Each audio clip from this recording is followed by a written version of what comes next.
The province is asking family doctors to keep their clinics open evenings and weekends to help take pressure off pediatric hospitals. Shauna Hunt with why many healthcare professionals say this is simply a band-aid solution.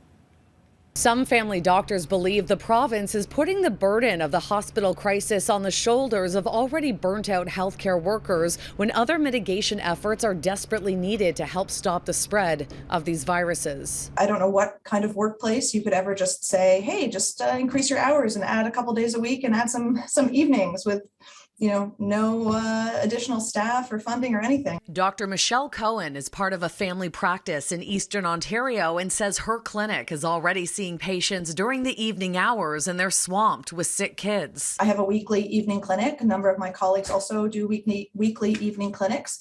And the ones who don't do evening clinics here are working evenings in the hospital, or they're working on call, or they're doing other emergency room work or other work, again, to help out. So everyone's pretty much working flat out at 100% anyway. The memo sent out on Monday by the Ministry of Health said we're expecting high volume pressure across our healthcare system now and through the winter, and are requesting organizations to offer clinical services 7 days a week, including evenings, until further notice. Dr. Cohen believes more needs to be done than just upping the workload. We should be focusing on preventing people from getting to the ICU rather than talking about how many ICU beds we have. And this has been ongoing throughout the pandemic. What would you like to see the province do? What sort of mitigation efforts do you think need to happen?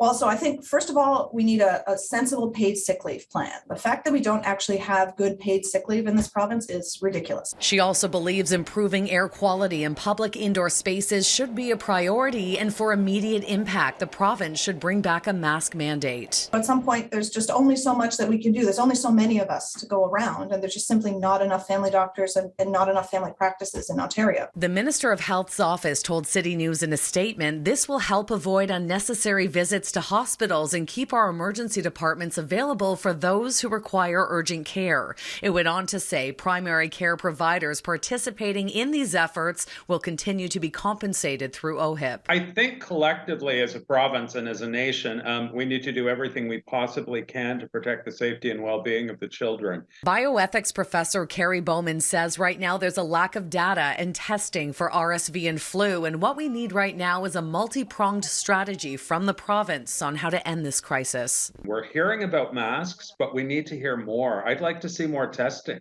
I'd like to see what's actually going on, what's out there.